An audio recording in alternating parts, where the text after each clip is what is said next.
Doctor గారు, చదువు సరిగ్గా చదవకపోవడానికి హస్తప్రయోగానికి అలవాటు పట్టమే కారణమా?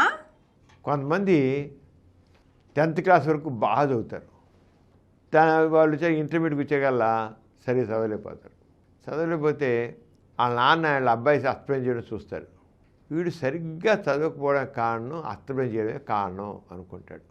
డాక్టర్ దగ్గరికి వచ్చి, డాక్టర్ గారు, మా వాడు 10th క్లాస్ వరకు ఫస్ట్ క్లాస్ స్టూడెంట్ అండి, ఇప్పుడు వీడు హస్తప్రయోగం చేస్తున్నాడు, అందుకని వీడు చదవలేకపోతున్నాడు, అది కూడా లీస్ట్ మార్కులు వస్తున్నాయండి అంటాడు. కానీ హస్తప్రయోగం చేయడం కారణం కాదు. వాడు తప్పదు, వయసు వచ్చాక మనసు ఫోర్స్ చేస్తుంది హస్తప్రయోగానికి, చేస్తాడు, చేసి తప్పేంటి నష్టం లేదు. కానీ మన సమాజంలో హస్తప్రయోగం చేస్తే బుద్ధి మందగిస్తుంది, వాడు తెలివితేటలు తగ్గిపోతాయి, వాడు పెళ్ళికి పెరగాకుండా పోతాడు, పిల్లలు పుట్టరు, శరీరంలో కండరాలు క్షీణిస్తాయి, నరాలు వీక్నెస్ వస్తుంది, పనికి రాని చెత్త చెదారం అంతా ప్రచారంలో ఉంది.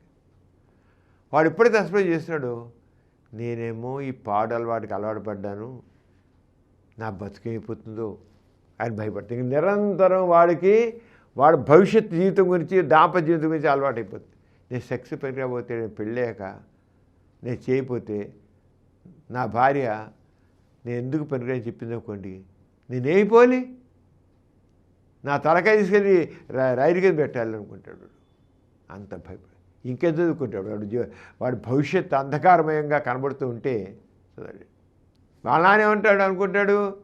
వీడు సరిగ్గా చదవకపోవడం కారణం హస్తప్రయోగం అలవాటు పడడం కారణం అనుకుంటాడు. కాదు, హస్తప్రయోగం చేయడం వల్ల నేను నష్టపోతున్నా అనేవాడు భయపడడం వల్ల, ఆ భయం వల్ల వాళ్ళు చదవలేకపోతున్నాడు. అంచేత హస్తప్రయోగం చేయడం వల్ల సరిగ్గా చదవలేకపోతున్నాడు అని ఎవరి గురించి అనుకుంటే, ఆ పిల్లవాడిని మనం సరిగ్గా పరిశీలిస్తే వాళ్ళు ఆ హస్తప్రయోగం గురించి లేనిపోయిన భయాలు ఎన్ని ఉన్నాయో తెలుస్తుంది, వాళ్ళు ఎంత యాంగ్జైటీ ఉందో అర్థమవుతుంది, వాళ్ళు ఎంత డిప్రెషన్ ఉందో అర్థమవుతుంది. దానివల్ల చదువు మనసు పెట్టలేకపోవడం అర్థమవుతుంది.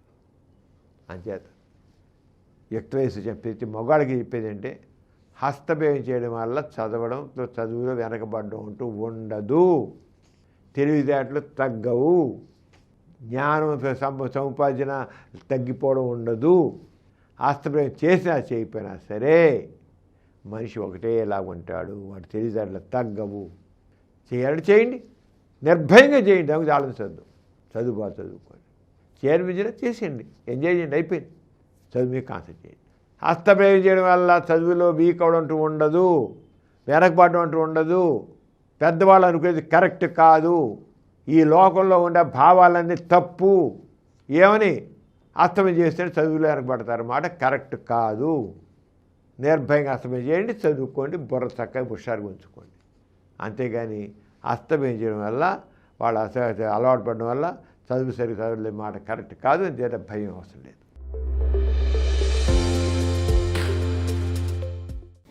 ఈ కార్యక్రమం మీకు ఎంతో నచ్చింది కదా?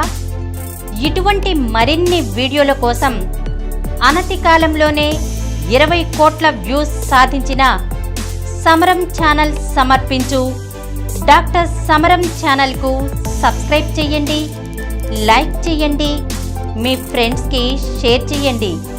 అలాగే ప్రక్కనున్న గంట సింబల్ని ప్రెస్ చేయడం మర్చిపోకండి.